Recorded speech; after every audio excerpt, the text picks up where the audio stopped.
السلام عليكم ورحمة الله وبركاته. ربي اشرح لي صدري ويسر لي أمري واحلل عقدة من لساني يفقه قولي. ربي زدني علما ربي زدني علما ربي زدني علما. குரான் college Tamil கிளாஸில் join பண்ணதில் எனக்கு ரொம்ப மகிழ்ச்சி. அல்ஹம்துலில்லாஹ். அல்லாவுக்கு எல்லா புகழும். இன்ஷா அல்லாஹ் இந்த கிளாஸ் நம்மளுக்கு நல்ல விதத்தில் பயனளிக்கக்கூடியதாக இருக்குங்கிறத நம்புகிறேன். புதன் மற்றும் வியாழன் நடந்த கிளாஸில் நம்ம என்ன உள்வாங்கணுங்கிறத நம்ம எந்த அளவுக்கு எல்லாத்தையும் பேசப்பட்டதை உள்வாங்கணுங்கிறத பேசி வைக்க சொல்லியிருந்தாங்க, தொகுத்து வைக்க சொல்லியிருந்தாங்க. அதனால் ஃபஸ்ட்டு டே கிளாஸில் என்ன பேசணுங்கிறத நான் இப்போ எனக்கு புரிஞ்சதை நான் இன்ஷா அல்லாஹ் பேசி வைக்கிறேன். ஃபஸ்ட்டு டே கிளாஸில் நம்ம மெயினாக எதை பார்த்தோன்னா இந்த கிளாஸினுடைய நோக்கம், எதுக்காக இந்த கிளாஸ் உருவாக்கப்பட்டுச்சு அப்படின்னு சொல்லிட்டு தான் மெயினாக சொன்னாங்க. அதில் இது தஜ்வீத் கிளாஸ் இல்லை, தஃப்சீர் கிளாஸ் கிடையாது, குரானை லேர்ன் பண்ணுறதுக்கானியும் கிடையாது, ஆலிம் ஆகிறதுக்கும் கிடையாது. இதெல்லாம் நம்ம பார்த்தோம். ஏன்னு சொன்னால் இதுக்கெலாம் ஆல்ரெடி மற்ற இணையதளங்களில் எல்லா வாய்ப்பும் நம்மளுக்கு கொடுக்கப்பட்டிருக்கு. நிறைய கிளாஸில் நம்ம ஜாயின் பண்ணியிருக்கிறோம், நிறைய லேர்ன் பண்ணுறோம். எல்லாமே நம்மளுக்கு ரொம்ப ஈஸியாக கிடைக்கக்கூடியதாக இருக்குது. அதனால் அதையும் எல்லாரும் செஞ்சிட்ருக்கிறத செய்யாமல் இப்போ புதுசாக வேறு மாதிரி செய்யாத ஒன்று, அந்த ஒரு முயற்சியில் தான் இந்த குரான் காலேஜ் தமிழ் வகுப்பு ஆரம்பமாயிருக்கு. அதில் ஆலிம் ஆகிறது நம்மளை ஏன் ஆலிம் ஆக்குறது நோக்கம் இல்லைங்கிறத விரிவாக சொன்னாங்க. ஆலிம் ஆக்குறது ஏன் நோக்கம் இல்லைன்னா, அது ஆலிம் ஆகுறது அதில் சில ஆபத்துகள் இருக்குது அப்படிங்கிறத பார்த்தோம். அதாவது இப்போ ஒரு உதாரணத்துக்கு சொல்லணுன்னா, முஸ்லீம் புகாரியில் வரக்கூடிய ஒரு ஹதீஸு, மறுமையில் ஒரு மனிதர் நரகத்தில் போடப்படுவார், வீசப்படுவார். அவருடைய குடலும் வேகமாக வீசப்படும். அப்போ அவருடைய அந்த நிலையை பார்த்து அங்கே சுற்றி உள்ள மனிதர்கள்லாம் கேட்பாங்க. ஏன் கேட்பாங்கன்னா, அவர் பார்த்து ஏன் உனக்கு இந்த நிலை அப்படின்னு கேட்பாங்க. எதுன்னு கேட்டால், அவர் உலகத்தில் வாழும்போது அவர் எல்லார் பார்வையிலையும் ஒரு நல்ல மனிதராக தான் வாழ்ந்தார். எப்படின்னா, எல்லாருக்கும் நன்மையை ஏவுவார், தீமையை தடுப்பார். இப்படி செஞ்சுட்டு இருந்த ஒரு ஆள் எப்படி நரகத்தில் பூந்தார் அப்படிங்கிறது எல்லாரும் ஒரு வியப்பாக கேட்குறாங்க. அப்போ தான் அவர் சொல்லுவார், நான் எல்லாருக்கிட்டேயும் நான் சொன்னது நன்மையை ஏவணும் தான், தீமையை தடுத்தேன் தான், ஆனால் அதை நான் செய்ய தவறிட்டேன் அப்படிங்கிறத அவர் அந்த இடத்துல சொல்லுவார். அப்போ பிறருக்கு சொன்னார், ஆனால் அவர் அதை கடைப்பிடிக்கல. அதே மாதிரி இன்னொரு நிகழ்வையும் சுட்டி காட்டலாம். மறுமையில் ஒரு 3 பேர் எல்லாம் அழைச்சி விசாரிக்கும்போது, அப்போ அந்த 3 பேரும் எல்லாம் ஒருத்தவங்களும் ஒரு ஒரு நன்மை புரிஞ்சவங்களாம் இருப்பாங்க. அந்த 3 பேரில் ஒரு ஆள் எப்படின்னா அவர் ஒரு ஆலிம். அவர் பிறருக்கு மார்க்கத்தை எத்தி வச்சவர். அவர் பிறவருக்கு மார்க்கத்தை,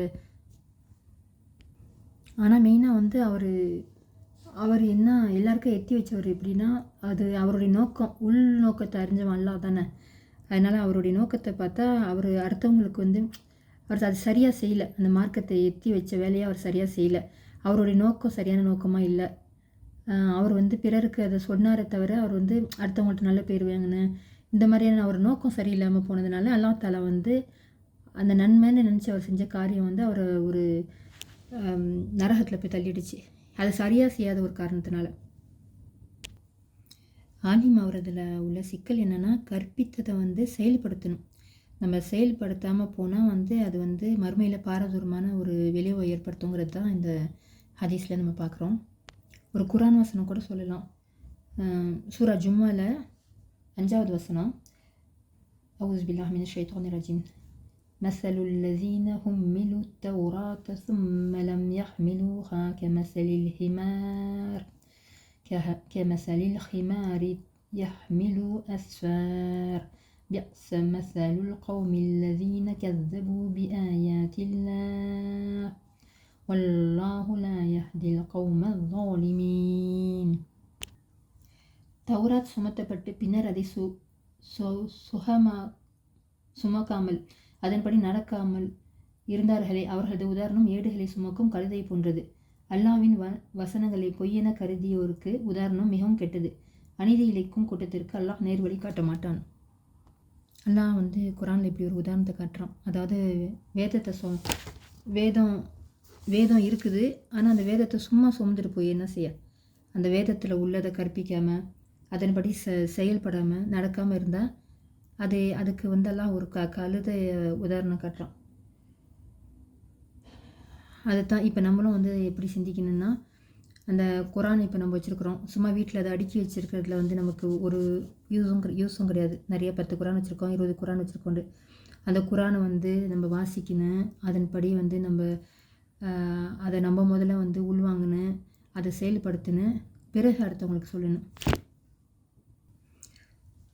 சூரா பக்கரால 44வது வசனத்தில் கூட எல்லாம் சொல்லுவான், அவுஸு பில்லாஹி மினஷ் ஷைத்தானிர் ரஜீம், أتأمرون الناس بالبر وتنسون أنفسكم وأنتم تتلون الكتاب أفلا تعقلون. வேதத்தை படித்துக்கொண்டே உங்களை மறந்துவிட்டு மக்களுக்கு நன்மை ஏவுகிறீர்களா, நீங்கள் சிந்திக்க வேண்டாமா அப்படின்னு சொல்லிட்டு அல்லாஹ் தஆலா நம்மளை பற்றி கேட்குறோம். அதாவது பொதுவாக வந்து அடுத்தவங்களுக்கு நம்ம போதனை சொல்லுவோம், அடுத்தவங்களுக்கு வந்து நன்மை ஏவுவோம், எல்லாமே செய்வோம், ஆனால் வந்து நம்மளை நம்ம மறந்துடுவோம். அதுதான் பெரிய ஆபத்து. இப்போ ஆலிம் ஆகுறது அதுதான் ஆபத்து. அதுதான் ஆலிம் ஆகுறது நோக்கம் கிடையாது அப்படின்னு சொல்லிட்டு இங்கே இந்த கிளாஸை பொறுத்த வரோம் இது நோக்கம் இல்லைன்னு சொல்கிறதுக்கு இதான் காரணம். நம்ம ஆலிம் ஆகுறதுக்கு முன்னாடி நம்ம வந்து நிறையா நம்ம நிறையா வந்து கற்றுக்கணும், உள்வாங்கணும், அதை வந்து கடைப்பிடிக்கிறதுக்கு முயற்சி பண்ணணும், அதுக்கு பிறகு பிறருக்கு எடுத்து வைக்கணும் இன்ஷா அல்லாஹ். அப்போ வந்து வெற்று அறிவு நம்மளுக்கு பயனற்றதுன்னு சொல்லிட்டு பார்த்தோம். எப்படின்னா வந்து அது கூட உஸ்தாத் அவங்க வந்து ஒரு எக்ஸாம்பிள் சொன்னாங்க. நம்ம எல்லார்ட்டையும் கேள்வி கேட்டாங்க, உடல் பயிற்சி பற்றி கேட்டாங்க. எல்லோரும் வந்து உடல் பயிற்சி பற்றி என்ன நினைக்கிறீங்க அப்படின்னு சொல்லிட்டு, எல்லாமே உடலுக்கு நல்லது அப்படின்னு சொல்லிட்டு சொன்னோம். நல்ல விஷயம் உடற்பயிற்சி அப்படின்னு சொல்லிட்டு. அதே சமயம் வந்து எத்தனை பேர் செய்கிறோங்கிற கேள்விக்கு வந்து அதிகமான பேர் நோன்னு தான் போட்டோமே தவிர, ரொம்ப கணிசமான பேர் தான் எஸ்ன்னு போட்டிருந்தாங்க. அப்போ அதுதான் இந்த ஒரு சின்ன உதாரணத்து மூலியமாகவே நம்ம தெரிஞ்சுக்கலாம். எல்லாருக்குமே நன்மையான விஷயம் எதுன்னு நமக்கு தெரியுது, ஆனால் அதை கடைப்பிடிக்கும் போது மட்டும்தான் வந்து அது செய்ய தவறிடுறோம். நன்மைன்னு தெரியுது, இப்போ குரான் ஓதுறது நமக்கு தெரியும், குரான் ஓதுறது நன்மை தான், அதில் எல்லாம் நல்ல விஷயந்தான் போட்டிருக்கு, ஆனால் கடைப்பிடிக்கிறோமா? ஒரு சிலதை கடைப்பிடிக்கிறோம், ஆனால் அதில் உள்ளது அத்தனையும் நம்ம கடைப்பிடிக்கிறோமானா இல்லை. அப்போ இது ஃபுல்லாக நம்ம நோக்கம் கிடையாது. இந்த குரான் காலேஜ் தமிழ் ஆரம்பித்த நோக்கம் இது கிடையாது.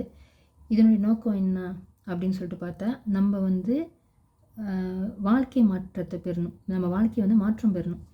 இதுதான் வந்து நோக்கம்.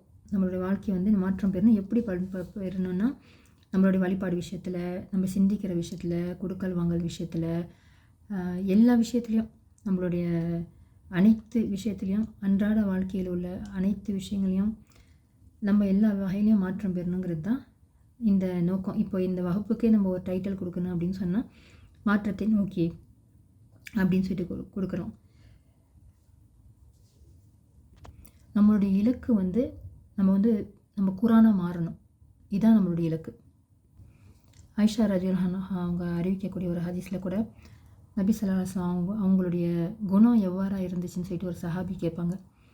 அப்போ ஆயிஷா ரலியல்லாஹு அன்ஹா அவங்க வந்து சொல்லுவாங்க, அவங்களுடைய குணம் வந்து குரானாக இருந்துச்சு அப்படின்ட்டு. அவங்களோட குணம் என்னன்னு கேட்டால் அது குரான் தான் அவங்க குணம் அப்படின்னு சொல்லிட்டு அவங்க பதில் கொடுக்குறாங்க.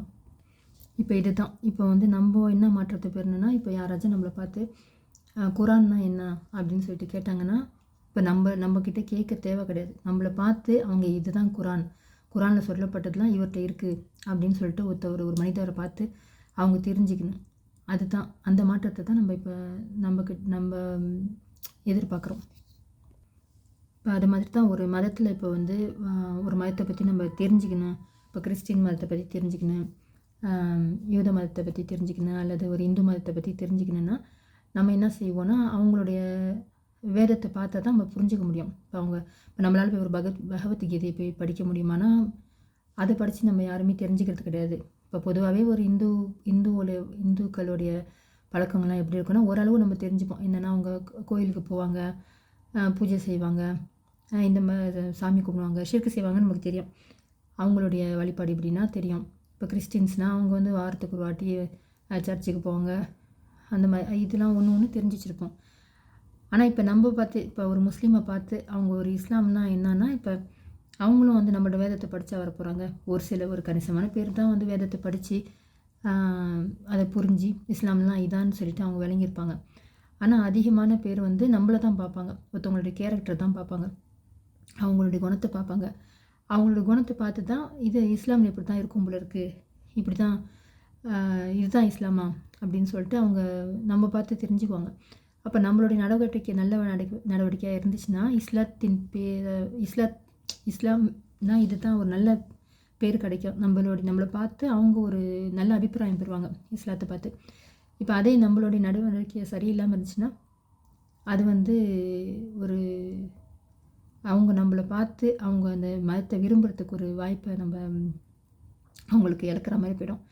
அதனால் இந்த ஒரு விஷயத்தில் நம்ம ரொம்ப ஒரு கேர்ஃபுல்லாக இருந்து நம்மளுடைய நடவடிக்கைகளை நல்ல விதத்தில் கொண்டுட்டு வந்து நம்ம நல்ல ஒரு முன்மாதிரி முஸ்லீமாக வாழ்ந்தோம், இந்த குரானாவே நம்ம வாழ்ந்தோன்னா கண்டிப்பாக யாருமே குரானை புரட்டி பார்த்து இஸ்லாத்துக்கு வரணுங்கிற அவசியம் கிடையாது. நம்மளை பார்த்தே அவங்க இஸ்லாத்தை தழுவலாம் இன்ஷா அல்லாஹ். அப்போ முதல் நாள் கிளாஸுடைய அந்த சாராம்சத்தை பார்த்தா நம்ம வந்து இந்த கிளாஸினுடைய நோக்கம் அதை தான் பார்த்தோம். வெற்று அறிவு வந்து நமக்கு பயன் தராதுங்கிறத பார்த்தோம். நம்மளுடைய நோக்கம் வந்து குரானாக மாறணும், ஒரு குரானிய மனிதராக மாறணுங்கிறது தான் நம்மளுடைய இலக்குங்கிறத பார்த்தோம்.